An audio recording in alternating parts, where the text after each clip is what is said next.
ጻድቃን ቁጭ ብለው ወንበዴውን አስቀደሙ። አቤት አሁን ይሄ ታሪክ የተጻፈው ታምረ ማርያም ላይ ቢሆን ኖሮ ሰዎች ተረት ነው ይሉም ነበር። ገዳይ ሰባሁን በጥርኝ ውሃ በትንሽ ውሃ ገነት ገባ ሲባል ደማቸው የሚፈላ ሰዎች እንዴት በትንሽ ውሃ ይላል? ውሃው በበርሜል መሆን ነበር። እግዚአብሔር የወንበዴ እስከ ዛሬ ቅዳሴ አድርገን የምንቀድሰው ጸሎት ነው የጸለየው። ተዘከረን እግዚኦ በውስተ መንግሥትከ ብላ ቤተክርስቲያናችን ይህንን ድንቅ ጸሎት ቅዳሴዋ ላይ ስታስገባው ድረስ ለምን የሰራ ጸሎት ነው። አንድን ወንበዴ ለገነት ያበቃ ጸሎት ነው እና በደስታ ቀን መገኘት ብቻ አይደለም፣ በቀራንዮ ቀን መገኘት ነው። በስቃይ ጊዜ መገኘት ነው። ማመስገን፣ መዘመር፣ ከበሮ መምታት፣ እልል ማለት ብቻ አይደለም፣ የሐዘኑንም ቀን መካፈል ያስፈልጋል። አሁን ቤተክርስቲያን የሐዘን ጊዜ ነው። ፀሐይ ጨለመ፣ ጨረቃ ደም መሰለ፣ ከዋክብት ረገፉ። ያኔ የፀሐይ አምላክ አጠገቡ እንዳለ አወቅ። ፀሐይን አይቶ የወንበዴ ተመለሰ። በፀሐይ ስብከት ንስሐ ገባ። እኛ ስንት ስብከት ሰምተናል ነው ማለት? አዎ ተመለስ ያለው ፀሐይ አይቶ መለሰ። መመለስ ያቃተው ደግሞ 30 ስብከት ሰምቶ ያወዳድራል። የዛሬው ጥሩ ነው ይላል። እንደዛ ስቃይ ላይ ያለ ይሰደባል። ተሳለቀበት። ራስህን አድን። እኔ በቤተ ክርስቲያን መከራ የሚሳለቁ ሰዎች ነው የሚመስለኝ። ይዘው የግራውን በዶቻ አብያተ ክርስቲያናት ሲቃጠሉ ምዕመናን ሲገደሉ ይበላቸው። የቀበሌ ቤት ይዞ እንዴት ባህታዊ ይሆናል? መሀል ከተማ። አሁን ደግሞ የመጣብን በዚህ በሚዲያ ዘመን የዩቲዩብ ቻናል ያለው ባህታዊ ያለ ሰብስክራይብ አድርጉ የሚል ማለት ነው። ጉድ ነው። እስቲ የዛሬ 3 ወር ዓለም ያልፋል ብሎ ትንቢት ይናገራል፣ ግን ሰብስክራይብ አድርጉ ይላል። ዓለም ካለፈ ለምንድን ነው ሰብስክራይብ የምናደርግ? በሰማይ ልናየው አብሮ መበደል እንጂ አብሮ ይቅር በለን ማለት እኮ አንችል። ጓደኛ ማለት ለኃጢአት የሚጠራ አይደለም፣ ለንስሐ የሚጠራ። ይህ ወንበዴ ከጎኑ ያለውን አብሮት የተሰቀለውን ጓደኛው እግዚአብሔርን ፍራ እንጂ ብሎ መከረው። 1 2 እኛ ስላደረግነው የሚገባንን እንቀበላለን። ኃጢአቱን አመነ። 3ኛ ማንም ያልመሰከረው ምስክርነት ሰጣል። ከኔ ጋር በሉ፣ ይህ ግን ምንም ክፋትን አላደረገም። ውድ የሳንኤል ሚዲያ ቤተሰቦች በዚህ ቻናል የኢትዮጵያ ኦርቶዶክስ ተዋሕዶ የንግስ በዓላትን፣ መጽሐፍ ቅዱስን መሠረት ያደረጉ ስብከቶችን፣ መንፈሳዊ ዝማሬዎችን እና ክብረ ቅዱሳንን የሚገልጡ ትምህርቶችን በስፋት የሚቀርቡበት ስለሆነ ለቻናሉ አዲስ ከሆኑ ሰብስክራይብ በማድረግ ቤተሰብ ይሁኑ። ይህን መንፈሳዊ አገልግሎት ላይክ፣ ሼር በማድረግና አስተያየት በመጻፍ ይደግፉ። ደግሞ የመጨረሻው ትምህርት የሚሰጡን እጅግ የምንወዳቸው የምናከብራቸው በቤተ ክርስቲያናችን በተለይ በዚህ ዘመን በመድረክ ላይ ተገኝቶ የእግዚአብሔርን ቃል ማስተማር ብቻም ሳይሆን በሚጽፏቸው መጻሕፍቶቻቸው የምንባረክባቸው መምህራችን ናቸው። እንደምታውቁት በሐዋርያት ዘመን አባቶቻችን ሐዋርያት በመድረክ ላይ ተገኝተው የእግዚአብሔርን ቃል ያስተምራሉ፣ የምስራቹ ወንጌል ይሰብካሉ። ከዛ ባለፈ ደግሞ ክታብ እየጻፉ መልእክት እየጻፉ ተደራሽ ባልሆኑበት ቦታ ሁሉ ተደራሽ የሆኑ ነበር እና ዛሬም መምህራን ቤተ ክርስቲያንን የአባቶቻችን አስራት ፍኖት የተከተሉ መምህራንን አላሳጣንም። የአባቶቻችን አምላክ ስሙ ይክበር ይመስገን። መምህራችን መምህር ሄኖክ ናቸው። በልዩ ልዩ የበይነመረብ መገናኛዎችም እንዲሁ ትከታተላችኋላችሁና ዛሬ ተወዳጁ መምህራችን በመካከላችን ተገኝተዋል። ለመምህራችን ተናጋሪ አንደበትን የሚያስተምሩበትን ጥበብ ለእኛም ደግሞ የምንሰማበትን እዝነ ልቡና አምላካችን እግዚአብሔር ያድለን። ወደ መምህራችን ወስዳችኋለሁ። በስመ አብ ወወልድ ወመንፈስ ቅዱስ አሐዱ አምላክ አሜን። ክቡር አባታችን የዚህ ታላቅ ገዳም አበምኔት፣ ክቡራን አበው መነኮሳት፣ ምዕመናን፣ ምዕመናት፣ አባቶች፣ እናቶች፣ ወንድሞች፣ እህቶች እንዲሁም ሕፃናት በልዑል እግዚአብሔር ሰላምታ እንደምናመሻቸው አሜን። ምሕረቱንና ቸርነቱን አብዝቶ እስከዚህች ሰዓት ያደረሰን በቤቱ የሰበሰበን መድኃኔ ዓለም ክርስቶስ ስሙ የተመሰገነ ይሁን። በሚኖረን አጭር የትምህርት ጊዜ በሉቃስ ወንጌል ምዕራፍ 23 ከቁጥር 42 ላይ ተጽፎ በሚገኝ ኃይለ ቃል የእግዚአብሔርን ቃል እንማራለን። ጌታ ሆይ በመንግሥትህ በመጣህ ጊዜ አስበኝ በሚል ርዕስ እንማራለን። እስቲ ከኔ ጋር በሉ። ጌታ ሆይ በመንግሥትህ በመጣህ ጊዜ አስበኝ። በዚህ ቃል ተነስተን እንማራለን። ለአባቶቻችን ለነቢያት፣ ለአባቶቻችን ለሐዋርያት፣ ለሐዋርያውያን አበው፣ ለሊቃውንት በጉባኤያቸው ተገኝቶ ምስጢሩና ጥበቡን ገልጦ ያስተማረ አምላካችን እኛንም በቸርነቱ እንዲያስተምረን የእርሱ ቅዱስ ፈቃድ ይሆንልን። ከተሰቀሉት ከክፉ አድራጊዎቹም አንዱ አንተስ ክርስቶስ አይደለህምን? ራስህንም እኛንም አድን ብሎ ሰደበው። ሁለተኛው ግን መልሶ አንተ እንደዚህ ባለ ፍርድ ላይ ሳለህ እግዚአብሔርን ከቶ አትፈራውምን? ስላደረግነው የሚገባንን እንቀበላለንና በእኛስ እውነተኛ ፍርድ ነው። ይህ ግን ምንም ክፋትን አላደረገም ብሎ ገሰጸው። ኢየሱስንም ጌታ ሆይ በመንግሥትህ በመጣህ ጊዜ አስበኝ አለው። ኢየሱስም እውነት እልሃለሁ ዛሬ ከእኔ ጋር በገነት ትሆናለህ አለው ይላል። ስለ ቃሉ አምላካችን ስም የተመሰገነ ይሁን። የመድኃኒታችን የኢየሱስ ክርስቶስ የተሰቀለበት ዕለት በዕለተ ዓርብ ከተከናወኑ ታላላቅ ነገሮች መካከል በአንደኛው ነው። መድኃኒታችን ኢየሱስ ክርስቶስ በዕለተ ዓርብ ተሰቅሎ የነበረው ከሁለት ወንበዴዎች መካከል ነው። በተለምዶ የቀኙ ወንበዴ የግራው ወንበዴ ፈያታዊ ዘየማን ፈያታዊ ዘጸጋም ብለን የምንጠራቸው ጥጦስና ዳክርስ የተባሉ ሁለት ወንጀለኞች መካከል መድኃኒታችን ኢየሱስ ክርስቶስ በዕለተ ዓርብ ተሰቅሎ ነበር። ጌታችን በዚህ ድርጊቱ ወይም በሁለት ወንበዴዎች መካከል በመሰቀሉ አስቀድሞ ስለ እርሱ የተነገረ ትንቢት ፈጽሟል። ሌላም ደግሞ ትንቢትም ተናግሯል። አስቀድሞ ስለ እርሱ የተነገረው ትንቢት ምንድን ነው? በትንቢተ ኢሳይያስ ምዕራፍ 53 ላይ እንግዲህ የብሉይ ኪዳን ወንጌል ተብሎ ከሚጠሩ መጽሐፍት መካከል አንዱ ነው ትንቢተ ኢሳይያስ። በ53ኛው ምዕራፍ ላይ ነቢየ እግዚአብሔር ኢሳይያስ በዕለተ ዓርብ ክርስቶስ የሚቀበላቸውን መከራዎች ከሩቅ ያለውን መንፈስ ቅዱስ አቅርቦ አሳይቶት ስለነበር የክርስቶስን ግርፋቱን፣ ሕማሙን፣ ስቃዩን አይቶ በእርሱ ቁስል እኛ ምን አለን? ተፈወስን። እንደ በግ ለመታረድ ተነዳ፣ በሸላቾቹ ፊት ዝም እንደሚል በግ እንዲሁ አፉን አልከፈተም ብሎ ስለ ክርስቶስ መከራ ከተናገረ በኋላ በመጨረሻ ከአመፀኞች ጋር ተቆጠረ ብሎ ተናግሮ ነበር። ከምኖች ጋር? እኛን ከጻድቃን ጋር፣ እኛን ከቅዱሳን ጋር፣ እኛን ከንጹሐን ጋር ሊደምረን እሱ ከምኖች ጋር ተቆጠረ? ከወንጀለኞች ጋር ተቆጠረ ብሎ ተናግሯል። ይህ ትንቢት ክርስቶስ ሲወለድም ሲሰቀልም ፈጽሞታል። ሲወለድ እንደምታውቁት እመቤታችን ከዮሴፍ ጋር ወደ ቤተልሔም ሄደችው በወቅቱ የነበረው ቄሳር ሕዝቡ ይቆጠር ዘንድ አዋጅ ስላወጀ ነው። ስለዚህ ጌታ በቤተልሔም ከተወለደ በኋላ እመቤታችንን፣ ቅዱስ ዮሴፍን፣ ራሱ ክርስቶስን በሕዝብ ቆጠራ መዝገብ ላይ ተመዝግበዋል። በጣም ይገርማል። ከላይ የሌላ ሰው ስም፣ ከታች የሌላ ሰው ስም፣ ከመሃል ግን ኢየሱስ የሚለው ስም ተጽፏል። ስለዚህ ክርስቶስ ከእኛ ጋር ተቆጥሯል። ከወንጀለኞቹ፣ ከሰካራሞቹ፣ ከዘማውያኑ ጋር አብሮ በአንድ መዝገብ ተቆጥሯል። ከአመፀኞች ጋር ምን አለ የሚለው ትንቢት ይፈጸም ዘንድ ተቆጠረ የሚለው ይፈጸም ዘንድ። በዕለተ ዓርብ ደግሞ ከሁለት ወንበዴዎች መሃል ተቆጥሮ እኛን ከጻድቃን ጋር አምላካችን ሊደምረን እሱ ከኃጢአተኞች ጋር ተቆጥሯል። ስለ እኛ ከኃጥአን ጋር የተቆጠረ አምላካችን እኛን ከጻድቃን ጋር ለመቆጠር ያብቃል። ክርስቶስ ስለ እኛ ተሰቅሏል፣ እርሱ ስለ እኔ ተሰቀሉ አላለም።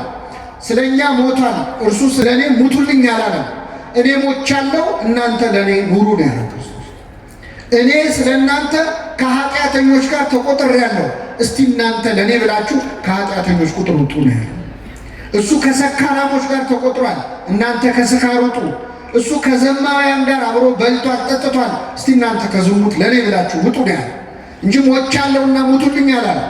ተሰቅያለሁና ተሰቀሉ አላለም። ሥጋን ከክፉ ምኞቱና መሻቱ ጋር ስቀሉት ነው ያለው ቅዱስ ጳውሎስ እንዳለው። ስለዚህ ክርስቶስ በዕለተ ዓርብ ተሰቅሎ ነበረ ከሁለት ወንበዴዎች መሃል። መሀል ላይ ሲያዩት ያው በግራው ያለው ወንጀለኛ በቀኝ ያለው ወንጀለኛ ከሆነ በመሀልም ያለው ያው የነሱ ቢጤ ወንጀለኛ ነው ብለው ሰዎች እንዲሰድቡት ነበር አይሁድ ክርስቶስን ከሁለት ወንበዴዎች መሀል የሰቀሉት እና በተሰቀለበት በዕለተ ዓርብ በመጀመሪያ በማቴዎስ ወንጌል ምዕራፍ 27 ላይ ሁለቱም ወንበዴዎች ይሰድቡት ነበረ ይላል፣ ይነቅፉት ነበር። በኋላ ግን በቀኝ ያለው ወንበዴ ባልታወቀ ነገር ድንገት ሐሳቡን ቀይሮ እጅግ ወርቅ የሆኑ ቃላት ካንደበቱ ፈለቀ። ትልቅ ጸሎት ጸለየ። ጌታ ሆይ በመንግሥትህ በመጣህ ጊዜ ምን በለኝ አስበኛል። በጣም ተራ ጸሎት አለ፣ ከወንበዴ የማይጠበቅ ጸሎት ነው። በነገራችን አንዳንድ ነገር ከማይጠበቅበት አቅጣጫ ይሰማል ነው አይደል? ከማንገምተው እና የወንበዴ እስከ ዛሬ ቅዳሴ አድርገን የምንቀድሰው ጸሎት ነው የጸለየው። ተዘከረን እግዚኦ በውስተ መንግሥትከ ብላ ቤተክርስቲያናችን ይህንን ድንቅ ጸሎት ቅዳሴዋ ላይ ስታስገባው ድረስ ለምን የሰራ ጸሎት ነዋ። አንድን ወንበዴ ለገነት ያበቃ ጸሎት ነዋ። ስለዚህ ለወንበዴ ልጆቼ ይጠቅማቸዋል ብላ ቤተክርስቲያን ቅዳሴዋ ላይ እስክታስገባው ድረስ የደረሰ ድንቅ ጸሎት ጸለየ። ጌታ ሆይ በመንግሥት በመጣ ጊዜ ምን በለኝ አስበኛል። ቃሉ ተደጋጋሚ ስለሆነ ስለሚነገር አዲስ ነገር ያለው አይመስለንም። እስቲ ከኔ ጋር በሉ ጌታ ሆይ ምን ሆይ እንግዲህ ጌታ ሆይ ክርስቶስን የማይለው የለም። እንደውም ከመብዛቱ የተነሳ ጌታ ሆይ የሚለኝ መንግስቴን ምን አይልም እስኪል ድረስ ብዙዎች ጌታ ሆይ ብሎታል። ይህ ወንበዴ ግን ጌታ ሆይ ብሎ ክርስቶስን የጠራው በዕለተ ዓርብ ነበር። ዓርብ ዕለት ክርስቶስን ጌታ ሆይ ብሎ የጠራው ሰው የለም። ሌላ ቀን አሳና እንጀራ አበርክቶ ሲያበላቸው በልተው ሲጠግቡ ጌታ ሆይ እንዴት ዋልክ ያሉት በጣም ብዙዎች አሉ። ሙት ሲያስነሳ፣ ድውይ ሲፈውስ፣ ሽባውን ሲተረትር አይተው ጌታ ሆይ ያሉት ብዙ አሉ። የደስታው ቀን ማለት የስቃዩ ቀን የመከራው ቀን ግን ዓርብ ዕለት ማን ነው ክርስቶስን ጌታ ሆይ ብሎ አክብሮ የጠራው? ዓርብ ዕለት ጌታ ሆይ ያሉት እነማን እንደሆኑ ታውቃላችሁ? በጥፊ የመቱት የሮም ወታደሮች ናቸው። ጨርቅ አምጥተው ፊቱን አለበሱት፣ በጥፊ መቱትና ጌታ ሆይ ማን ነው የመታ ትንቢት ተናገር አሉት ይላል። የመዋረድ ቀን ነበረ ዓርብ ዕለት። ባለቅኔው አልቦ ዘመድ ጊዜ ተዋርዶ ብለዋል። በመዋረድ ቀን ዘመድ የለም፣ ክርስቶስ ብቻውን ነበረ። በስቃይ ቀን ማን አብሮት አለ? በመከራ ቀን አብረውት የዋሉ በዋለበት ውለው ባደረበት አድረው የቃሉን ትምህርት የእጁን ታምራት ያዩ አሳ እንጀራ ሲያበረክት የበሉ የጠጡ ሐዋርያት እኮ ከዮሐንስ በቀር እግሬ አውጪኝ ብለው ነው የሸሹት። ብቻውን ነበረ ጌታ፣ ዘመድ አልነበረውም። የመከራ ቀን ማን ከሱ ጎን መታየት ይፈልጋል? ደብረ ታቦር ላይ ጌታ ሆይ በዚህ መሆን ለእኛ መልካም ነው ያሉነ ጴጥሮስ፣ ቀራንዮ ላይ ግን በዚህ መሆን ለእኛ መልካም ነው አላሉ። ሸሽተዋል፣ አመልጠዋል። ክርስትና በደስታ ቀን መገኘት ብቻ አይደለም፣ በቀራንዮ ቀን መገኘት ነው። በስቃይ ጊዜ መገኘት ነው። በተገረፈ ቀን መገኘት ነው። ንግስ ላይ መገኘት ብቻ አይደለም። ማመስገን፣ መዘመር፣ ከበሮ መምታት፣ እልል ማለት ብቻ አይደለም። የሐዘኑንም ቀን መካፈል ያስፈልጋል። አሁን ቤተክርስቲያን የሐዘን ጊዜ ላይ ያለችው ነው አይደለም? ምመና አሁን እኛ እዚህ ተረጋግተን ቃሉን በምንሰማበት በዚህ ቅጽበት ካሁን ምን መጣ እያሉ እየተጨነቁ ያሉ ክርስቲያኖች አሉ። ካሁን ምን መጣ እያሉ እኛ የዛሬ 2000 ዓመት ስለተሰደደችው እመቤታችን አይደል ማለት ምን ቆሙ እንደርሱ ከማሐዘኑ ተሰዶ እያለ ነው። እንደርሷ ያለ ስደት መከራ የደረሰበት እያለ እንዘምራለን። ስዕሏን ይዘን ሕፃን ታቅፈው መከራ የተቀበሉ እናቶች ግን እዚሁ ሀገራችን አሉ። ልጆቻቸው እጃቸው ላይ መከራ የተቀበሉ የዚህ ቀን ነው እውነተኛ ክርስቲያን የሚታየው። ዮሐንስም ሆኖ ለመገኘት አምላካችን በቸርነቱ ይርዳል እና በዛ በስቃይ ዕለት ጌታ ሆይ ያለ ወንበዴው በመንግሥትህ በመጣህ ጊዜ ምን በለኝ አስበኝ። በመንግሥት በመጣህ ጊዜ አስበኝ አለው ጌታ ሆይስ እሺ በመንግሥት የሚለው ደግሞ በጣም ይገርማል። በመንግሥት ማለት ምን ማለት ነው? አንተ ንጉሥ ነህ፣ የራስህ ግዛት ያለህ ነህ። የራስህ ግዛት ያለህ ነህ። እንዴ ክርስቶስን ሲያየው ንጉሥ መስሎት ተምታቶበት ነው አይደለም። ዘውድ ደፍቶ አይደለም ያየው። ምን ደፍቶ ነው ያየው? መልሱልኝ። የሸዋክሊት ደፍቶ ነው ያየው። እንደ ነገሥታት ጠጅ ሲጠጣ አይደለም ያየው። ሐሞት ነው ሲጠጣ ያየው ክርስቶስ። በበትር ሲደበደብ ነው ያየው። ግን አጠገቡ ያለው አምላክ መሆኑን አወቀ። ለምደነው ነው እንጂ እኮ ደም በደም ሆኖ እያዩ ማመን ይቻላል ወይ? ክርስቶስ እየተገረፈ እያየ አምላክነቱ እንዴት ታያል? ሙት ሲያስነሳ እኮ አይደለም ያየው ወንበዴ፣ ድዊ ሲፈውስ አይደለም። እሱ የሆነ ኖሮ ቀላል ነው። ሲያበላ ሲያጠጣ አይደለም እንዴ? ያበላ ያጠጣ ቀን እኮ ክርስቶስ አሳና እንጀራ አበርክቶ ያበላቸው ሰዎች ካላነገስን ብለውት እኮ ሸሽቶ ተራራ ላይ ወጥቶ እንዳመለጠ ታውቃለህ። አመለጠ ክርስቶስ። እናንግስ ብለውት ለምንድን ነው? ስለጠገቡ ነው አለ ሆዳቸው።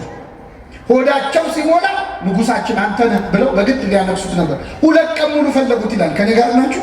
ስንት ቀን ሙሉ? በጀልባ ሁሉ ምናልባት የብስ ላይ ላይኖር ይችላል፣ ባህር ላይ ካለ ብለው በጀልባ ፈለጉት ይላል። ለሆዱ ሲሆን እግዚአብሔር የማይፈልግ ማን አለ? ለሆዱ ሲሆን ከዛ አገኙት። መምህሮ የት ከረምክ ካሉት ይላል። አዎ ስለበላችሁና ስለጠገባችሁ የፈለጋችሁ ነው ያላችሁ ጌታ። ይህ ወንበዴ ግን በክርስቶስ ያመነው ተገርፎ እያየው ነው። ፊቱን ውበቱን አይቶ አይደለም። አንዳንድ ሰዎች የክርስቶስን መልኩን አይቶ ያመኑ ሰዎች አሉ። የወደዱት ፊቱን ለማየት ከሰው ልጆች ይልቅ መልኩ ያማረ ነው እንዳለ ነቢየ እግዚአብሔር ዳዊት ፊቱ ስለሚያምር ሊያዩት የመጡ ሰዎች አሉ። ዓርብ ዕለት እኮ ክርስቶስ እንኳን ውበት መልክ የለውም፣ መልክና ውበት የለውም ነው ያለው ነቢዩ። ምንና ምን የለውም? ውበቱን ተዉት፣ መልክ የለውም። አይኑ የቱ ጋ አፍንጫ የቱ ጋ እንዳለ ማወቅ እስከማይቻል ፊቱ በደም ተለውሷል። ዓርብ ዕለት የሚያየው ሰው የሚያየው የተሰቀለ ስጋ ነው። ታውቃላችሁ? የተሰቀለ ስጋ ነው የሚያየው። ለማየት እንኳን ያሰቅቅ ነበር። ወደ እሱ አቅጣጫ ማየት ይጨንቅ ነው። ፊቱን እንደሚያዞርበት ሆነ ይላል። የሚያዩት ሰዎች በደንብ ለማየት እስኪጨነቁ ድረስ። ለምን? የተገረፈው 6666 ጊዜ ነው። የእኛ ቤተክርስቲያን 6666 ጊዜ ትላለች። ቅዱስ ኤፍሬም ሶርያዊ ግርፋቱን መቁጠር እንችላለን፣ ህመሙን ግን መቁጠር አይቻልም ይላል። ምን ያህል እንዳመመው መቁጠር አይቻልም። ይህን ያህል ተገረፈ እንጂ ይህን ያህል አመመው ማለት አይቻልም። የተገረፈው እኛ ለቡሄ በምናጫወው ጅራፍ ይመስላችኋል? አይደለም። ሮማውያን ጆሲፈስ ፍላቪየስ የሚባለው የሮማውያን ታሪክ ጸሐፊ ሮማውያን የሚገርፉት በብረት ቁርጥራጭ ነው ይላል። በተቆራረጠ ብረት በሚስማርና በሾሎ አጥንቶች። ስለዚህ አንድ ሰው ሲገረፍ ስጋው ላይ ያ ሚስማር ይሰካል፣ ያ አጥንት ይሰካል እና ሲያነሱት ስጋውን እየነጨ ነው የሚደርሰው። እና አንዳንዴ ደግሞ በጣም ብዙ ስጋ ይነጭና አራግፈው ነው ቀጥሎ የሚገርፉት። የለበሰው ልብስ እኮ በደም ቀይ ነበረ። ቀሚስ ለምን ቀላ? ነቢዩ ኢሳይያስ ቀድሞ አይቶት ከሩቅ እኮ ነው። ቀሚስ ለምን ቀላ? ወይን እንደሚጨምቁ ሰዎች ለምን መሰለ ቀሚስ ይላል። ዓርብ ዕለት እኮ እነሱ ቀይ ልብስ ለማልበስ ደከሙ እንጂ ቀድሞ እኮ ልብሱ ቀይ ሆነ በገዛ ደግሞ ማለት። እንደዛ እየተሰቃየ አይቶ ግን አመነበት። የቀኝ ወንበዴ አምላክ መሆኑን አወቀ። ንጉሥ ነው አለ። በመንግስት አለ። በመንግስት ብቻ አይደለም፣ በመጣ ጊዜ አስበኝ። ምን ባልክ ጊዜ ምን ማለት ነው? አሁን እንደማይ ሞታ አትቀርም፣ ከሞት ትነሳለህ። ተነስታ አትቀርም፣ ወደ ሰማይ አርጋ አትቀርም፣ ዳግም ልትፈር በመጣ ጊዜ። አይገርማችሁ? አጠገቡ ያለው ሞቶ እንደማይቀር ከሞት ተነስቶ እንደሚያርግ አርጎ እንደማይቀር እንደሚመጣ ሊፈርድ እንደሚመለስ አውቋል ወንበዴው። በምን አወቀ? ኢትዮጵያዊ ሊቅ ቅዱስ ያሬድ ዛሬ አባቶቻችን ሲያዜሙት የነበረው ፈያታዊ ዘየማን መኑ መሐረከ ታይምር ዘንተ፣ የቀኝ ወንበዴ ይህንን እንድታውቅ ማን ያስተማረ? የት ነው የተማርከው? አጠገቤ ያለው ንጉሥ መሆኑን በምን አወቅ? ምጽአቱን ማን ነገረ ብሎ ቅዱስ ያሬድ ይጠይቀዋል። ከዛ ራሱ ቅዱስ ያሬድ በመንፈስ ቅዱስ ተቃኝቶ ራሱ ይመልሳል። ነቢያትን አልተከተልኩም፣ ነቢያት አላስተማሩኝም፣ ሐዋርያትም አልሰበኩኝም፣ ፀሐይ ጠቅሳ ጠራችኝ፣ እሷን ባየው ጊዜ አመንኩኝ ይላል። ይህንን ወንበዴ የመለሰችው ማን ነበረች? ፀሐይ። ፀሐይ ጨለመ፣ ጨረቃ ደም መሰለ፣ ከዋክብት ረገፉ። ያኔ የፀሐይ አምላክ አጠገቡ እንዳለ አወቅ። ፀሐይን አይቶ የወንበዴ ተመለሰ። በፀሐይ ስብከት ንስሐ ገባ። እኛ ስንት ስብከት ሰምተናል ነው? እስቲ ንገሩ፣ ስንት ስብከት ሰምተናል? አዎ ተመለስ ያለው ፀሐይ አይቶ ይመለሰ። ተመለስ ያለው መመለስ ያቃተው ደግሞ 30 ስብከት ሰምቶ ያወዳድራል። የዛሬው ጥሩ ነው ይላል። ጴጥሮስ ዶሮ ሲጮህ ሰምቶ ነው ንስሐ የገባው። ምን ሲጮህ? እኛ ስንት ዶሮ ሲጮህ ሰማን? እኛ ብሎን አርደን እንበላው ነበር አይደል? እና ወንበዴው ተመለሰ። ይህን ወንበዴ የመለሰው ፀሐይ ብቻ ነበረች ይላል ቅዱስ ያሬድ። ኧረ የለም ይላል ቅዱስ ዮሐንስ አፈወርቅ ደግሞ አይመስለኝም፣ ፀሐይ ብቻ አትመስለኝም። ክርስቶስ እዛው መስቀል ላይ የተናገረው ንግግር ሳይሆን አይቀርም የዚህ ወንበዴ ልቡን የሰበረው። ምን ብሎ ተናገረ? የሚያደርጉትን አያውቁምና ምን በላቸው? ይቅር በላቸው። ገና ሚስማሩ ከእጁ ሳይወጣ እኮ ገና ችንካሩ ልቡ ድረስ እያመመው የሚያደርጉትን አያውቁምና ይቅር በላቸው ሲል ሲሰማ ይህ ወንበዴ በክርስቶስ ርኅራኄ ውስጥ በክርስቶስ ፍቅር ውስጥ የእሱ ጭካኔ ጎልቶ ታየ። ስለዚህ ምን አለ? ጌታ ሆይ በመንግስት ምን በለኝ አስበኛል። የኢትዮጵያዊ ሊቅ አባ ጊዮርጊስ ዘጋስጫ ደግሞ የለም ይህንን ወንበዴ ፀሐይም የጌታ ንግግርም አይመስለኝም፣ ከጌታ አጠገብ አይደል የተሰቀለው፣ ምናልባት የክርስቶስ ጥላው የመስቀሉ ጥላ እሱ ላይ አርፎበት ሳይሆን አይቀርም የዚህ ወንበዴ ልብ የተመለሰው ይላል። ጌታችን በእውነት በሁላችን ላይ ጥላውን ያሳርፍብን። አዎ የጴጥሮስ ጥላ ይፈውስ የለም የክርስቶስ ጥላ ምናልባት ልቡን ሳይመልሱ አይቀርም። ለምንድን ነው ይህ ሁሉ የሚያደንቁት ሊቃውንቱ? እንደው ምን እንዴት ሊያቅቻለ የሚሉት የጸለዩ ጸሎት ታራ ጸሎት ስላልሆነ ነው። ጌታ ሆይ በመንግስት በመጣ ጊዜ ምን በለኝ አስበኝ። ድንቅ ጸሎት ከወንበዴ የተገኘ የማይመስል ለእኛ ለወንበዴዎቹ የሚጠቅም ትልቅ ጸሎት ሊጸለዩ። አስበኝ በመንግስት በመጣ ጊዜ አስበኝ። ስራዬን እንዳታስብብኝ እኔን ግን አስበኝ። ኃጢአቴን እንዳታስታውሰው እኔን ግን አስታውሰኝ። መንገደኛ እንኳን አብሮ ሲሄድ አብሮት የሄደውን ሰው ያስታውስ የለ ወይ? በመስቀል መንገድ ላይ አብሬ የሄድኩት እኔን አደራ አስበኝ።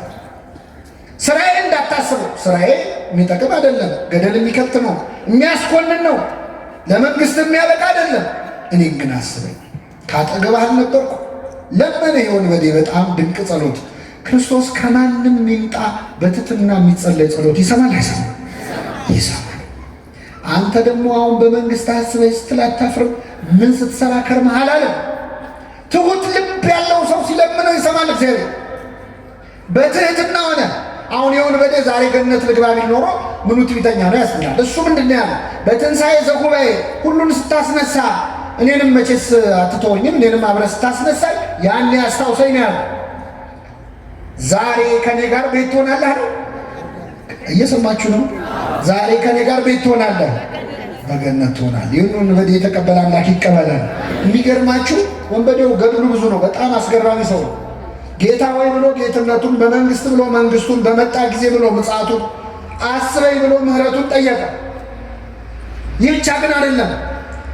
በግራ ያለው ጓደኛው አብሮት ሲሰርቅ ሲበድል የነበረ ሰው ክርስቶስን ተሳደበ። በቀረው ሰዓት ሰደበው።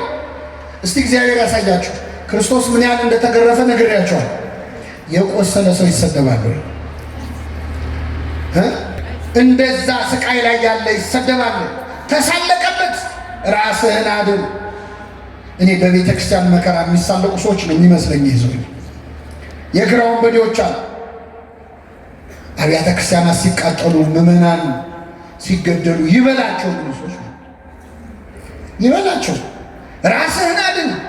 አንተ ክርስቶስ አይደለህ? ሙት የምታስነሳ ድውይ የምትፈውስ እስቲ የሚሉ ማለት ክርስቶስን ዓርብ ዕለት ያልሰደበው አለ መሰላችሁ? እኔ ከሁሉ የሚገርሙኝ መንገድ ኃላፊዎች ሰድበውታል። በዛ ጋር ሲያልፉ ሰድበውት ያለፈው አያውቁትም እኮ። ግን የሁሉ ሰው የሰደበው መቼስ የሆነ ችግር ቢኖርበት ነው ብለው ስድብ አዋጡ ሄዱ ሰዎች። ስድብ ከማዋጣት ይጠብቃችሁ። አሁን በዚህ በሚዲያ ዘመን አናጣራም እኮ። የሆነ ሰው 10 ሰው ከሰደበው 30 ሰው ይጨምርለታል። የሚያውቀውም የማያውቀውም የሆነ ስድብ ያዋጣል። እና ክርስቶስን ያልነቀፈ ያልሰደበው የለም። ጆሮ ስድብን ተቀብሏል። መቸንከር መቁሰል ብቻ እንዳይመስላችሁ፣ ሕሊናው እኮ ቁስል ነው። እመቤታችን ስታለቅስ ማየት ራሱ የጌታ ቁስል ነው። ታውቃለህ? ወዳጁ አልዓዛር በሞተ ጊዜ የአልዓዛር እህቶች ሲያለቅሱ አይቶ ክርስቶስ አለቀሰ ይላል። እነማ ሲያለቅሱ አይቶ? የአልዓዛር እህቶች ለቅሶ ካስለቀሰው እናቱ ስታለቅስ ሲያይ ምን ይሰማው ይሆን? ጌታችን እኮ ከሚስማር በላይ የወጉ ሐዘኖች አሉት። ዓርብ ዕለት ታውቃላችሁ? የእመቤታችን እምባ ራሱ ለቅሶ፣ ስድቡ፣ ጥላቸው፣ ክህደቱ፣ ሐዋርያቱ ጥለውት መሄዳቸው እና የወንበዴ በግራ ያለው ሰደበው። የቀኝ ወንበዴ ግን ምን አለ? አንተ እንደዚህ አይነት ፍርድ ላይ ያለ እግዚአብሔርን አትፈራ? እኛ ስላደረግነው የሚገባንን እንቀበላለን። ይህ ግን ምንም ክፋትን አላደረገም።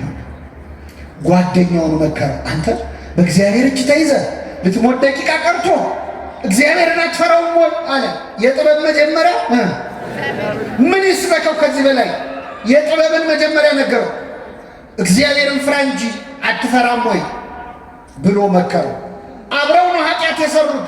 ይሄ ንስሐ ገብቶ በመንግስት አስበኝ ብሎ ገነት ገባ። ያ ግን በቀረችው ዕድሜ እስከ ዛሬ ኃጢአት የነበረው የምግባር ችግር ነው፣ የክህደት ጨምሮበት የሃይማኖት ችግር አድርጎት ተኮነነ። አሁን ጓደኛሞች አላችሁ እዚህ መሃል፣ ወይ ጓደኛ ያለን ሁላችንም የሆነ ጓደኛ ይኖረናል።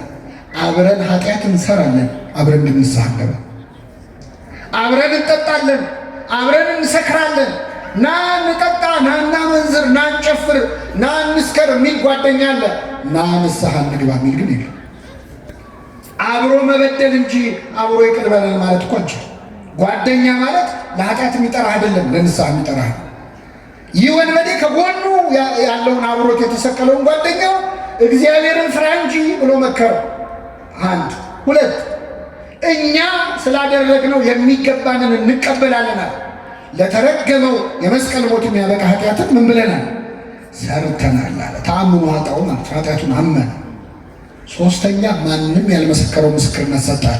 ከኔ ጋር በሉ፣ ይህ ግን አይሰማም፣ ምንም ክፋትን አላደረገም። ማንም ነው? ክርስቶስ። ዓርብ ዕለት ክርስቶስን ምንም ክፋት አላደረገም ብሎ የመሰከረለት ሰው አይናቸውን ያበራው ሰዎች አይኔን ያበራው እንጂ ምን አጠፋ ብለው አላ 38 ማን ነው 12 ዓመት ደም ይፈሳት የነበረ ሴት ደሜን ቀጥ አደረገው እንጂ ምን አደረገ አላለች። አንድ ሰው እኮ ሊመሰክር አልመጣም። አይገርም? 38 ዓመት የተኛው ያበሽተኛ አልጋን ተሸክመ ሂድ ብሎ ክርስቶስ የፈወሰ ታሞ የተነሳ እግዚአብሔር ረሳ። የሚገርማችሁ ሐሙስ ዕለት ክርስቶስ ሊቀ ካህናቱ ፊት ሸንጎ ቀርቦ በጥፊ መታው። አንድ ሰው እየመጣል ሲመታው ለምን ትመታኛለህ አለ ክርስቶስ። ለምን ትመታኛለህ እንዴ? ክርስቶስ ያው ሁሉ ጅራፍ ሲገርፍ ሲወርድበት ለምን ትመቱኛላችሁ ብሎ ይሄ ሰውዬ በጥፊ ሲመታው ግን ለምን ትመታኛለህ አለ። ለምን መሰላችሁ? መጥቶ የመታው ሰው 38 ዓመት ከተኛበት አልጋ ያዳነው ሰው ነበር። ስለዚህ ክርስቶስ ያመመው ጥፊው አይደለም፣ ባዳነው ሰው እጅ መመታቱ ነው። ጥፊው አይደለም ያመመው። ክፉ ተናግሬ ከሆነ ስለ ክፉ መስክርብኝ፣ አልጋህን ተሸክመ ሂድ ከማለት ውጭ ምን ክፉ ቃል ተናግሬ ያለው? መልካም ተናግሬ ከሆነ ግን ስለምን ትመታኛለህ? አምላካችንን በኃጢአት ከመምታት ይሰውረን እንደሆነ። አዎ እሾህ ደፋ ሲባል እሾህ ይመስላችኋል? ጌታችን የደፋው እሾህ የተባለው ምንድን ነው? ኃጢአት እኮ ነው። አዎ እሾህም ማነቀው የሚለውን ሲተረጉም ወንጌል ምን ይላል? የባለጸግነት ምኞት፣ የዚህ ዓለም ምኞት ነው ይላል። ኃጢአት ነው። ስለዚህ ክርስቶስ እሾህ ሆኖ የወጋው በአዳም ምክንያት ምድር ካንተ የተነሳ ምንን ታበቅላለች? እሾህን የተባለውን እሾህ ክርስቶስ ዘውድ አድርጎ ደፋው። ጌታችን የደፋው የኔና የእናንተን ኃጢአት ነው የተሸከመው። ስለዚህ ዛሬ ኃጢአት ስንጨምር እሾህን እየጨመርንበት ያለ ሌላ ቁስል የምንወጋው እና የወንበዴ ግን ክፋትን አላደረገም ማለትና ዞረና ወደ ጌታው ጸለየ። ጌታ ሆይ በመንግስት በመጣ ጊዜ ምን በል አስበኝ። ምን አይነት ሰው አድነኝ እንኳን አላለም። ከመስቀሉ አውርደኝ፣ ችንካሬን ንቀለው አላለም። ችንካሬን አትንቀለው፣ ኃጢአቴን ንቀለው። ኃጢአቴን ንቀልልኝ፣ ቁስሌን አትፈውሰው፣ ስርየት ግን ስጠኝ። ወደ ምድር አትመልሰኝ፣ ምድር ላይ ዕድሜን አትጨምረው፣ የሰማዩን አቅናልኝ፣ አስተካክልልኝ። አስቀድማችሁ ጽድቁንና መንግስቱን ፈልጉ፣ ሌላ ሁሉ ምን ይልላችሁ ይጨመርላችሁ። ገብቶታል። የሆነ በዴ ምን አይነት ሰው ነው ሆነ? አስገራሚ ጸሎት ጸለየ። ይህን ጊዜ ጌታ ምን አለው? እውነት እልሃለሁ ዛሬ ከኔ ጋር በገነት ትሆናለህ አለው። ጥያቄውና መልሱ አይገናኝም። ወንበዴ የጠየቀው ምንድን ነው? በመንግስት በመጣ ጊዜ ምን በለኝ። ክርስቶስ የመለሰው በመንግስቴ በመጣው ጊዜ አስባለሁ አይደለም። መቼ ነው ያለው? አይሰማም። ዛሬ ከኔ ጋር በገነት ትሆናለህ። በጣም ይገርማል ቸርነቱ። አንድን ወንበዴ ገነት አስገባው። አንድን ወንበዴ ስንት እኮ ቅዱሳን ሲኦል ውስጥ ቁጭ ብለው ካሁን መጥቶ ከሲኦል ያወጣናል ብለው እየጠበቁት እኮ ነው 5000 ዓመት ብሎ። አንዱን ወንበዴ አስቀድሞ አስገባው። ጻድቃን ቁጭ ብለው ወንበዴውን አስቀደሙ። አቤት አሁን ይሄ ታሪክ የተጻፈው ታምረ ማርያም ላይ ቢሆን ኖሮ ሰዎች ተረት ነው ይሉን ነበር። እንደው እናንተ አታፍሩም? እንደው ከእናንተ ተረት አያልቅ ብላችሁ ወንበዴ ገነት ገባ ትላላችሁ አታፍሩም ይሉን ነበር። ይህን ታሪክ ከገድል ከድርሳን ሰውሮ ወንጌል ላይ ያጻፈ አምላክ ስሙ የተመሰገነ ይሁን። ወንጌል ላይ ባይጻፍ ምን እንደሚሉን እናውቃለን። እንዴት እስቲ አታፍሩም? አሁን አንድ ወንበዴ ገነት ገባ ስትሉ እኛ ልናፍር እንችላለን። እግዚአብሔር ግን አላስነበት አስገባው። ከፈለገ በገንዘቡ የፈለገውን ማድረግ ይችላል አይችል? በላይ ሰባሁን በጥርኝ ውሃ በትንሽ ውሃ ገነት ገባ ሲባል ደማቸው የሚፈላ ሰዎች እንዴት በትንሽ ውሃ ይላል? ውሃው በበርሜል መሆን ነበረበት። እግዚአብሔር በትንሹ ማዳን ይችላል አይችል? በጥቂትም በብዙም ማዳን ለእግዚአብሔር አይቸግረውም እና አስገባው። ግን ገርሞናል መቼስ የእግዚአብሔር ምሕረት እኮ በጣም ይገርማል። ለእኛ አይምሮ እኮ ይከብዳል። እኛ ለራሳችን እንኳ ይቅርታ እናደርግም። እሱ የሚርበረንን ያህል እሱ የሚተውልንን ያህል እኛን ተውም ለራሳችን። አንተ ራስን ይቅር ባትለው ራሱ እግዚአብሔር ይቅር ይላል ይምራል። እና አንዳንዴ ምሕረቱ ከሰው አይምሮ በላይ ሆነና አይ እዚህ ጋርማ ይበቃል እንላለን። እኛ እስከሆነ ልክ ስለሆነ ይቅር የምንለው እግዚአብሔርም እንደኛ እንዲሆን እንጠብቃለን። እሱ ግን እንደዛ አይደለም። እኛ ሰው ለመጥላት ሰበብ ነው የምንፈልገው፣ እግዚአብሔር ሰው ለመውደድ ሰበብ ነው የሚፈልገው። እኔ በምን ልቀየመው እያለ ነው እኛ መከራ የምናየው፣ እሱ ደግሞ በምን ልማረው ብሎ ነው መከራ የሚያየው። ከአንድ ሰው ላይ እኮ እንከን ፈልገን ለመጥላት ማለት እኔ እሷን አልወዳትም እሱን አልወደውም ለማለት ሰበብ እንፈልጋለን። ሰበብ ከጠፋ ምን እንደምንል ታውቃላችሁ? ትከሻ የወዳት ምንለው። እኔ እገሌ ዝም ብሎ ውስጤ ይነግረኛል እንዲሁ አልወደውም የምለው ሰው አለ የለም?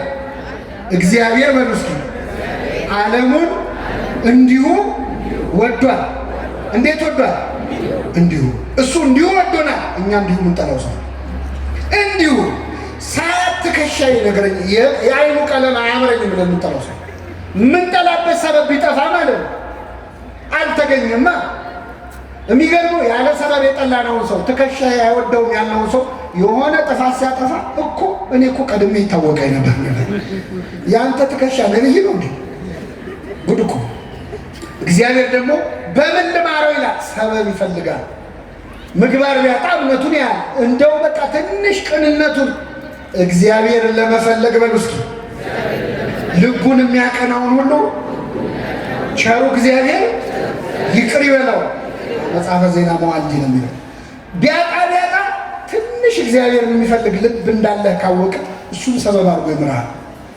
እግዚአብሔር መንግስቱን በርካሽ ዋጋ ሸጠው ብለዋል ባለቅኔ። በርካሽ ዋጋ ሸጠው። እዚህ መሀል ነጋዴ ካለ ይበሳጫል። እግዚአብሔር ግን መንግስቱን በዘለላ እምባ ሸጠው። ጠብ ባለች በአንዲት እምባ ሸጠው። መንግስቱን ያህል ነገር እንዴት በእምባ ይሸጣል? በትንሽ ነገር ነው የሚሸጠው። ለመማር ሰበብ የሚፈልግ አምላክ ስለሆነ እና ይህ ወንበዴ በመንግስት ምን በለኝ አስበኛል። ከሱ በፊት እኮ ጓደኛው አንተ ክርስቶስ አይደለ ራስን አድን ብሎ ሰድቦታል። ሲሰድበው መልስ አልሰጠውም። ማረኝ ሲለው ግን ካፉ ተቀበለው። እግዚአብሔር ለቁጣ የዘገየ ለምህረት የቸኮለ አምላክ፣ መዓቱ የራቀ ምህረቱ ሩቅ፣ መዓቱ ብዙ ምህረት የተባለ ለዚህ ነው። የቀኙ ሲሰድበው ቆይ ቀጣሃለሁ አሳያለሁ አላለው። ሲኦል ከታሃለሁ ዛሬ ሆኖ ሲኦል ከኔ ውጭ ሆነ ሲኦል ትገባለህ አላለው። የቀኙ ግን ማረኝ ሲለው ዛሬ ከኔ ጋር ቤት ትሆናለህ፣ በገነት ትሆናለህ። ለዚህ ወንበዴ ምሕረት ያደረገ አምላክ ለሁላችን ምሕረት ያድርግልን። የሚገርም ነው። ኪሩብ እንኳን ደነቀው እኮ በሰማይ የእሳት ሰይፍ ይዞ ሱራፊ መልአኩ ገነትን የሚጠብቀው እሱ እዛ ይጠብቃል። እንደውም አንዱ ባለቅኔ ምን አሉ መሰላቸው? ይህ ሰው የእድሜ ሙሉ ወንበዴ ነው አይደል? ብዙ ነገር ሲሰርቅ ነው የኖረው። ባለቀ ሰዓት ምንድን ነው የሰረቀው ካላችሁ ገነትን። ምንን ሰረቀ? እዛው መስቀል ላይ አይገርምም? እንደ ወንበዴ ነገር እኮ እዛ ጨረሰ። ኪሩብ እዛ ሰይፍ ይዞ ገነትን ይጠብቃል። እሱ ከባለቤቱ ጋር ተነጋግሮ ቁልፍ ተቀብሎ መጣ። ሲያየው ደነቀው። ግብረ ሕማማት ሲነበብ ሰምታችኋል። ቅዱስ ያዕቆብ ዘሥሩግ እንዴት አድርጎ እንደጻፈ አንተ ማነህ አብርሃም ነህ እንዲህ ያለው ሲያየው፣ ያ እንግዳ ተቀባዩ አብርሃም ነው ማ እኔ አለ የቀኝ ወንበዴ። እኔ እንግዳ ልቀበል እንግዳ ካገኘው ሳልዘርፍ አልሸኝም አለ። እንግዲያው አንተማ ዳዊት ነህ አንተማ ገሌ ነህ እያለ የጻድቃንን ስም ጠራለት፣ ደረደረለት። አይደለሁም ታዲያ ማን? እኔ ወንበዴ ነኝ፣ ሌባ ነኝ፣ ቀማኛ ነኝ። እንዴት መጣህ እዚህ? የእሳቱን ባህር እንዴት ተሻግረ መጣህ አለው። የክርስቶስን የደሙን ማህተም ሲያሳየው በልና ግባ አለው። የደሙን ማህተም ይዘን የማናልፈው በር አለ? የለም፣ አስገቡ። ስጋውን ደሙን ተቀበሉ የሚባለው ለዚህ ነው። ስጋውና ደሙን ተቀብለን የማናልፈው በር የለም። ስጋዬን የሚበላ ደሜን የሚጠጣ ምን አለው ብሏል ክርስቶስ። ስጋውን ደሙን ተቀብለን የማንገባበት በር ገባ የወንበዴ እና አስደናቂ ምሕረት ለዚህ ወንበዴ አደረገለት። ልመናውና መልሱ ግን የተለያየ ነው። ዛሬ ከኔ ጋር ቤት ትሆናለህ። እግዚአብሔር ጥቂት ሲለምኑት ብዙ የሚሰጥ አምላክ ነው። ሰሎሞን ጸሎት ጸለየ። ይገርማችኋል። መጣና መቅደሱን ሰጥቶ ተንበረከከ። ምን ብሎ ጸለየ መሰላችሁ? እንደው ጌታ ወይ ሌላ አይደለም ጥበብንና ማስተዋልን ስጠኛ ሲለው ምን አለ እግዚአብሔር? ሀብት አልለመንከኝም፣ ዝና አልለመንከኝም፣ ወይም ደግሞ ጠላቶቼን ድል የምነሳበት ኃይል ስጠኝ አላልክ። አንተ የለመንከው ጥበብና ማስተዋልን ስለሆነ ሀብቱንም ዝናውንም ድል መንሳቱንም ጨምሬ ሰጥቻለሁ። እግዚአብሔር ትንሽ ሲለምኑት ልመናው ደስ ካለው ያለመንከውን ይጨምርልሃል። ሌላ ሊጨምርላችሁ። ሁለት ሰዎች ሊጸልዩ ወደ ቤተ መቅደስ መጡ።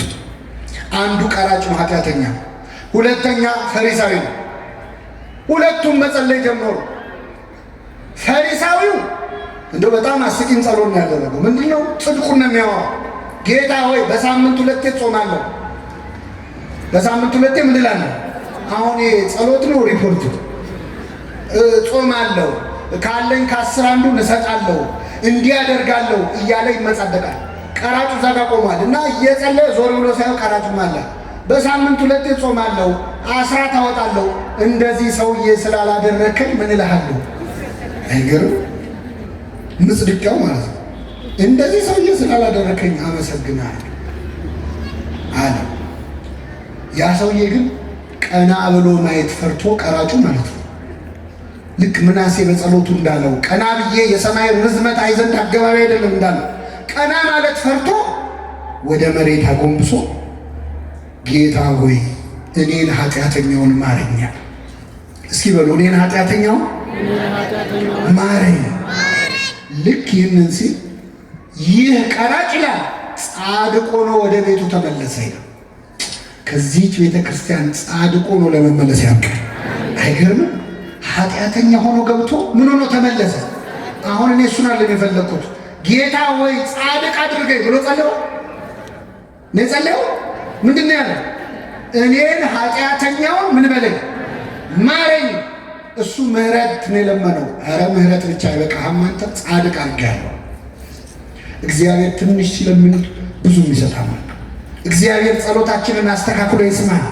አሁን እኮ በእውነት እግዚአብሔር አቅንቶት ካልሆነ የእኛ ጸሎት ነው።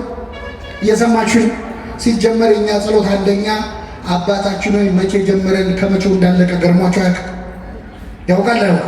ብን ያለ ጸሎት ነው። ወይ ትኩረት የለው ወይ ተመስጦ የለው። እምለምነው ምድራዊ ነገር ይሄ ወንበዴ ከኛ እንዴት ተሻለ?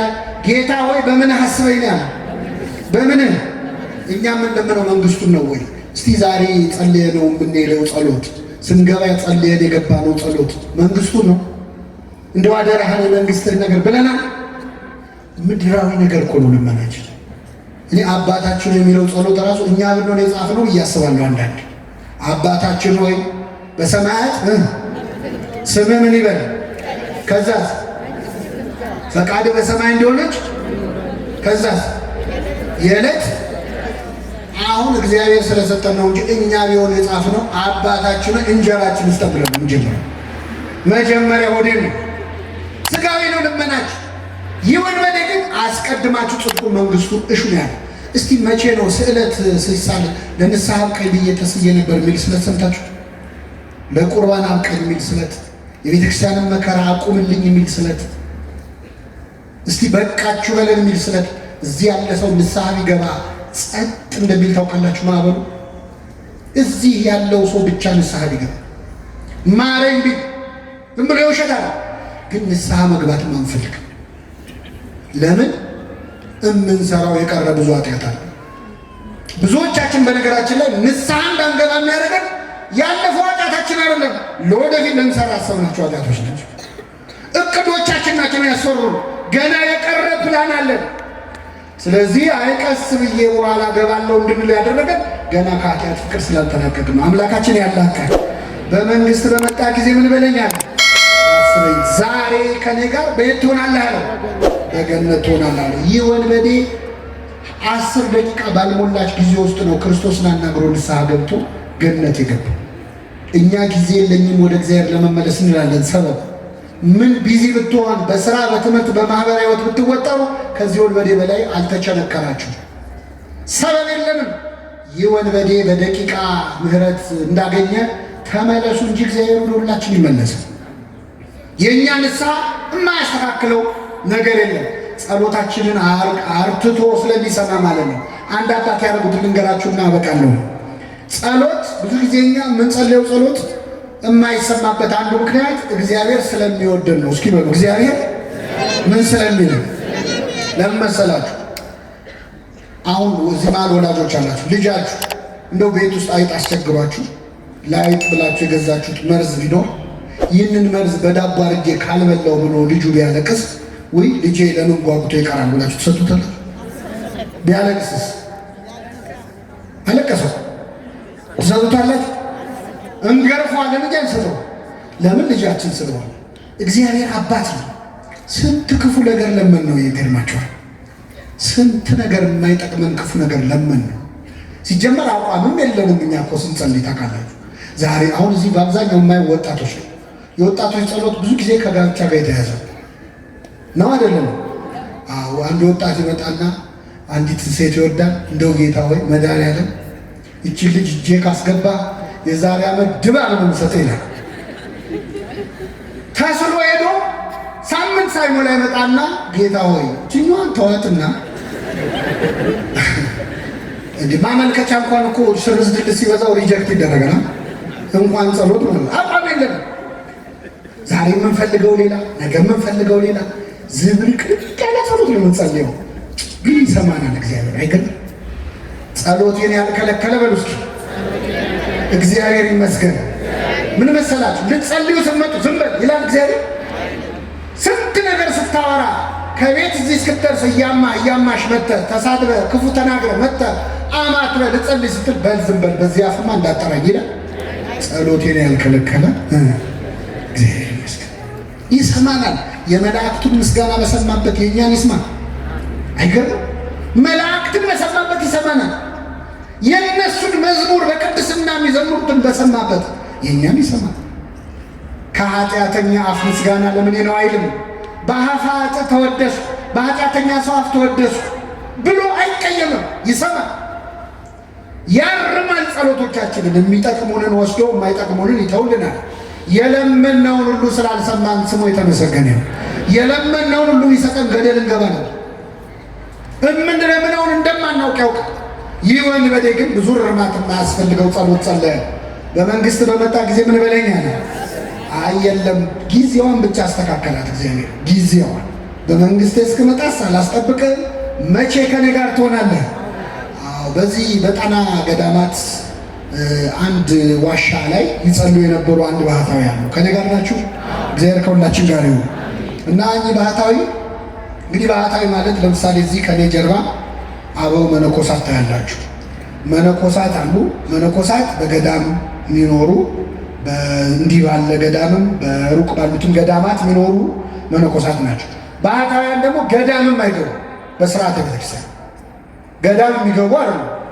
በበረሃ ነው የሚኖሩት፣ አይታወቁ እና እውነተኛ ባህታዊና ሐሰተኛ ባህታዊ መለየ ከፈለጋችሁ እኔ ቆንጆ መለየ ነግሬያችሁ ሂዱ። ዛሬ ምን መሰላችሁ? አንድ ባህታዊ አንተ ካወቀው ባህታዊ አይደለም ማለት የሰማችሁ ካወቅነው እኛ ባህታዊ አይደለም። ምን ባህታዊ አይታወቁ። መነኮሳት እንኳን የሚያገኟቸው በራእይ ለምሳሌ አባ መቃርስ አግኝቶታል። አባ ጳውሎስ አይቶ አናግሮት መጣና ምን አለ መሰላችሁ? መነኩሴ አይደለሁም፣ መነኩሴ ግን አይቻካለሁ አለ። መነኩሴ አይደለሁም፣ ምን አይቻካለሁ? መነኩሴ አይደለሁ። እና እውነተኛ ባህታውያን ዓለም ላይ ያሉ ስማቸው ማን እንደነበረ ጭምር ይረሳሉ። ዓለማዊ ስማቸው ይጠፋል። ዓለም ላይ እንዴት ነው ፀሐይ ይወጣል፣ አሁን ንጉሥ ይነግሳል፣ እንደ ድሮ እንዴት ነው ብለው ነው የሚጠይቁት። ምንም ከዓለም በፍጹም የተለየ መስለው ባህታዊ የሚሉ ሰዎች አትመኑ ማለት ነው። በሌላ ቋንቋ ገብታችኋል። አሁን የኛ ህዝብ ማንም ተነስቶ ጸጉሩን ካሳደገ ይቀበላል። እኔም አሁን ትንሽ ብጨምር እርግጠኛ ነኝ ትከተሉኛላችሁ። የቀበሌ ቤት ይዞ እንዴት ባህታዊ ይሆናል? መሀል ከተማ። አሁን ደግሞ የመጣብን በዚህ በሚዲያ ዘመን የዩቲዩብ ቻናል ያለው ባህታዊ ያለ ሰብስክራይብ አድርጉ የሚል ማለት ነው። ጉድ ነው። እስቲ የዛሬ 3 ወር ዓለም ያልፋል ብሎ ትንቢት ይናገራል፣ ግን ሰብስክራይብ አድርጉ ይላል። ዓለም ካለፈ ለምንድን ነው ሰብስክራይብ ምናረግ? በሰማይ ልናየው መቀለጃው ነገር ነው። ከዚህ ጠብቀን እግዚአብሔር እና እውነተኛ ባህታዊ ነው ይሄ የምላችሁ። በዋሻ ውስጥ ሆኖ ሲጸልይ አንድ አባት ይመጣሉ። እኛ አባት በጀልባ ተሳፍረው እስቲ እዚህ ደሴት ላይ ትንሽ አረፍ ልበል ብለው አረፍ ሊሉ ሲገቡ ድምፅ ሰው ተከትለው ሲያዩ ሰውነቱ በፀጉር የተሸፈነ ሰው ይጸልያል እያልጎመጎመ ቀረብ ሲሉ በጣም ያስፈራ ሰው ገረማቸው። ጸሎቱን ግን ሲሰሙ ደነገጡ። የሚጸልየው ምን ብሎ ነው? ጌታ ሆይ አትማረኝ። ምን አትበለኝ? ብልቱም ነው ይገርማል፣ ምናኔው ይገርማል፣ ጸሎቱ ግን ያስደነግጣል። ከዛ ቀረብ ባሉትና እጅ ጸፍተው ቀሰቀሱት። መጣ፣ ተሳለመ፣ መስቀል ማለ እንዴት በዚህ ምን ትሰራለህ? እንደዚህ ነው። ስንት ዓመት ወደ ይህን ያህል ጥሩ ነው ያለ ያስከው ነገር ግን የምትጸልየው ጸሎት በጣም ይከብዳል። ምን ነው አለ። አትማረኝ የሚል ጸሎት ከየት ነው ያመጣኸው? አይ አንድ መነኩሴ መጥተው ያስተማሩኛል። አይ ሰይጣን የተጫወተባሉት ሰይጣን መነኩሴ ነው ብሎ መጥቶ የውሸት ነገር አስተምሯል። እና ምን ብዬ ልጸልይ? አባታችን ይበላል አላውቅም ማለት ቅድስና እንጂ እውቀት የለም። አላውቅም ማለት እውቀት ያስታበያል፣ ፍቅር ግን ያንጻል ይላል ቅዱስ ጳውሎስ። አይ ገረማቸው። ቁጭ አድርገው እናንተ የምናውቀውን አቡነ ዘበሰማያት ጨርቆ አስተማሩት። አባታችን በሰማያት የምትኖር ስምህ ይቀደስ መንግስት ትምጣ በደንብ አስተምሩት። ከዛ ሲችለው በለበቃኔ ላይ ነው ብለው ተሰናብተውት በጀልባ ተሳፍረው ሄዱ። ቆሞ ሸኛቸው፣ እጁን እያወዛወዘ በጣም ደስ ብሎት በፍቅር አሁን አዲስ ጸሎት ተምሯል። ሊጸልይ ወደ ዋሻው ተመልሶ ጀመረ ጸሎት። አባታችን በሰማያት የምትኖር ስምህ ይቀደስ ብሎ ጠፋበት። ቆይ ልመልሰው። በሰማያት የምትኖር ስምህ ይቀደስ ጠፋ ቢለው ይሰራው ቢያል አይ ሰውዬ ሳይርቁኝ በፊት ልድረስባቸውና ይንገሩኝ ብሎ ሮጦ ሄዶ ጀልባውን አስቆመና ስምህ ይቀደስ ብሎ ቀጥሎ ምንድን ነው አላቸው። ሮጦ ሄዶ ነው ያለባቸው። በምን ላይ ነው የሮጠው? አይሰማም። ሲያዩት ውሃ ላይ እየሄደው እሳቸው ምን ላይ ነው ያሉት? እና ስምህ ይቀደስ ብሎ ምንድን ነው ሲላቸው በሌኔ ወንድም እንደ ድሮ አትማረኝ ብለህ ቀጥላል። እግዚአብሔር ጸሎቱን ሰምቶታል። አልሰማውም። ለምንድን ነው የሰማው መሰላችሁ? እግዚአብሔር የሰማው ያለውን ሳይሆን ለማለት የፈለገውን። እግዚአብሔር ለማለት የፈለግነውን ይስማ። አሁን ልባችን ውስጥ ያለውን ድረስ ጠልቆ ነው የሚሰማው። ከጥልቁ ጠራው እንዳለ ነው የእግዚአብሔር ዳይት ማለት እና ወንበዴ ጌታ ሆይ በመንግስትህ አስበኝ ባለው ጊዜ ፈጥኖ የመለሰ መድኃኔ ዓለም ክርስቶስ የሁላችንን ጸሎት ፈጥኖ ይስማን። ሀገራችንን ቤተክርስቲያናችንን ሰላም ያድርግልን። የሰማነውን በልቡናችን ጽላት ይጻፍልን።